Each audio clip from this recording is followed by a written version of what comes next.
Welcome 8th grade. You're seeing me wear the outfit I wore yesterday because that's when I'm recording it.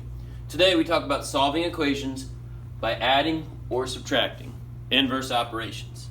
Now, the success you've all had so far, I think you're going to do very well. So 24 plus 17, we can do that addition. We can do this subtraction. Remember when we have multiplication how to do it. Hopefully with negatives. Signs are opposite, please use the board. We have a negative. Alright, division, signs are opposite, so we know the answer is negative. Two signs are the same for addition. That means add and keep the sign. You still must remember those rules. Take a picture with your phone. It's always with you then. You can always go back to it. The way we've put it, many of you seem to get it pretty well, so use that. The crew, nice job on this one, 37. I don't know how you got it not being here, but you did. Alright, today we learned to solve equations using addition and subtraction. Alright, equation, inverse operation. It's like I knew what was coming. Alright, an equation is a mathematical sentence that uses an equal sign to show that two expressions have the same value. 3 plus 8 we know is 11, or 3 plus 8 equals 11. This expression on this side and this expression on this side, same thing. Alright, r plus 6 equals 14. The 14 on this side and the r plus 6, they're equal. So we can figure out 8 is the r. 24 is equal to x minus 7. It doesn't matter which side has the variable and which side has the numbers. That does not matter. Okay? Another one. To solve an equation that contains a variable, find the value of the variable that makes the equation true. Oh, common sense can show us 8 plus 6 makes 14. This value of the variable is called the solution. That's what we're looking for today. So we have an equation with a variable, and we're looking for the solution. All right, determine which value of x is a solution. They don't even make you work hard for it yet. Is it 5, or is it 7, or is it 23? Well, if I put 5 in, 5 plus 8, that does not equal 15. 7 plus 8, that does equal 15, so I know 7 is my solution. But now let's let them work it out. So we're going to substitute each value. 5 in there. When we do that, 13 does not equal 15, so that's not a solution. Now we go. We put 7 in. 7, 15 does equal 15. We know that 7 is our answer, and we circled it before to show that. The solution is 7. All right, we can substitute 23 just to make sure a fluke isn't about, and that gets 31. 31 is not equal to 15, so it doesn't work. There is not a solution there. Now, they don't always give you everything. Life isn't always going to be easy, so we're going to talk about inverse operations, which means they undo each other. Like addition and, hopefully you said subtraction, are inverses. Multiplication and, hopefully you said division. All right. To solve an equation, use inverse operations to isolate the variable. In other words, get the variable alone on one side, by itself. That's the goal. So, 2 plus 3 equals 5. All right. You can add the same numbers on both sides of an equation and the statement will not change. Well, 2 plus 3 is 5. All right. We add 4 here. We add 4 here. 2 plus, notice the 3 changes to 7. That equals 9. That equals 9. If we do the same thing to both sides of the equation, it stays balanced. All right? But you must do the same thing to both sides. All right? The same can work with subtraction. You do the same thing, it will stay balanced. 4 plus 7 is 11. Well, if we subtract 3, notice how the 7 changed to 4. We subtract 3, it changed to 8. 4 plus 4 is 8. It works with subtraction as well. Spoiler alert, it's going to work with multiplication and division. We're just not there yet. All right, so here, when we look at this, we want this n to be all alone. Now, if we look at this 10 is a positive. So we can subtract 10.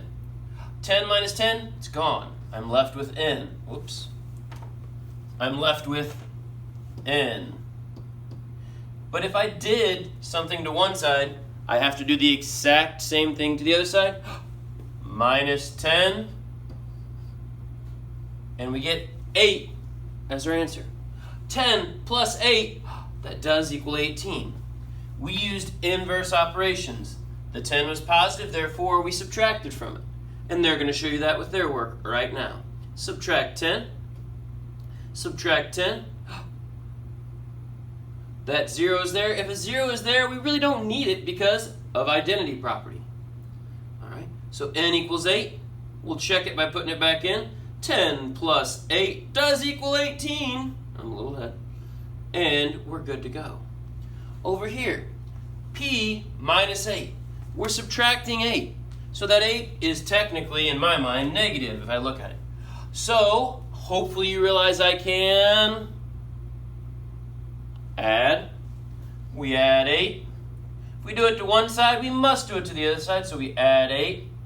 And these sides are determined by the equal mark. Everything right of the equal mark is one side, everything left is the other side. So, negative 8 plus 8, oh, that's a 0, so we're left with just p. 9 plus 8 is 17, if I can write with this blue. All right, so 17 minus 8, that does equal 9. We used inverse operations again. Saw a negative, or saw the subtraction, so we used addition. They're going to show their work. Oh, plus the 8, plus the 8. Now, identity property again. That's the actual reason we can get rid of the 0. Then p equals 17, plug it in, and look at that, it does equal 9. Happy day. All right, this is one, maybe work on your own. Pause the video right now. Oh, so glad you did the work on your own. Now let's come back. We see subtraction, so I'm going to add 11. Do it to one side, gotta do it to the other side. Add 11.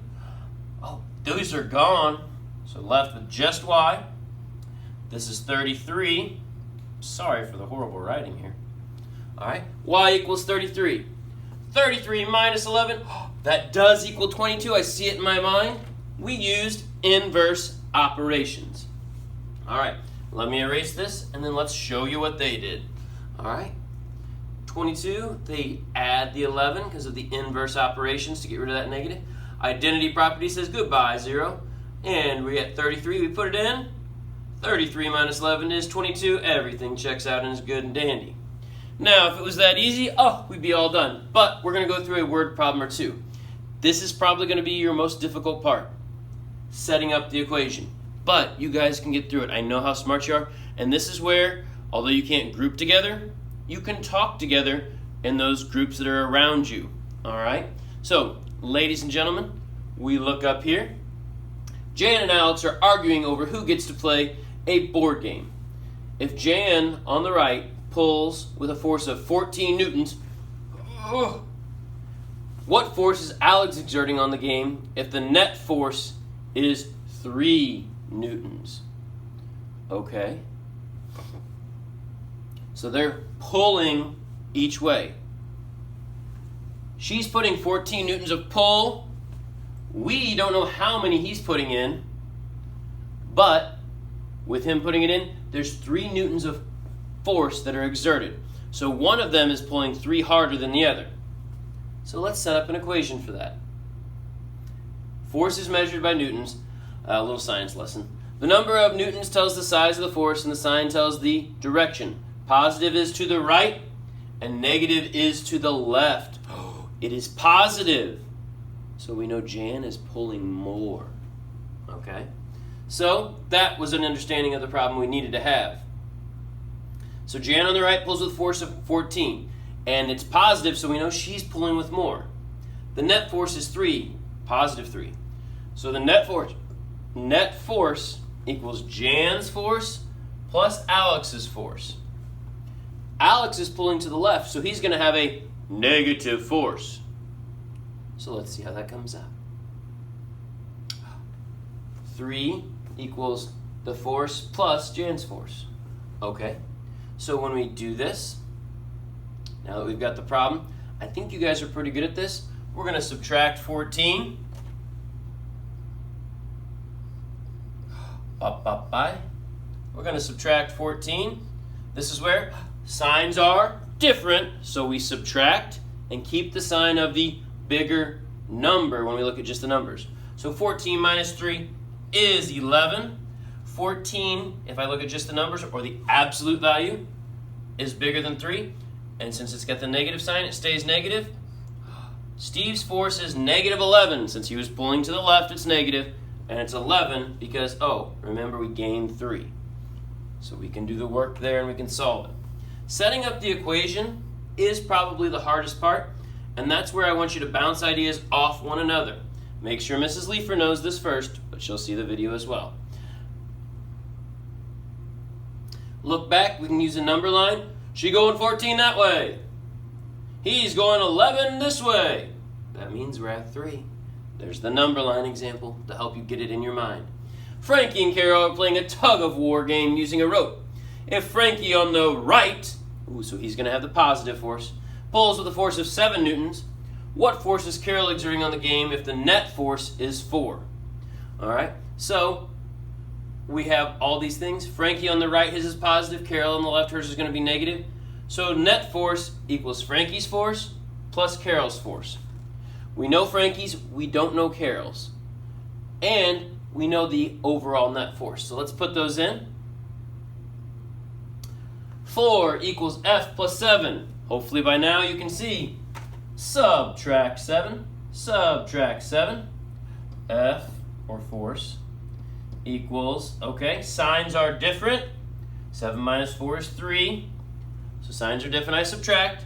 If I look at just the numbers, the absolute value technically, 7 is bigger than 4 looking at just the number. So I know I get a negative sign. She has a negative 3 force that's pulling against that 7 force. He's probably going to win out just like Jan won out. Now let's make sure they're doing the same thing before we move on. All right, yes, there's the subtract 7. We've got negative 3. All right, we can use our number line. He pulls with 7. She pulls with 3. We do end up back at 4. It's a beautiful thing. All right, guys, I have faith and confidence that you can do this, and we'll double check again when I'm back. Thank you.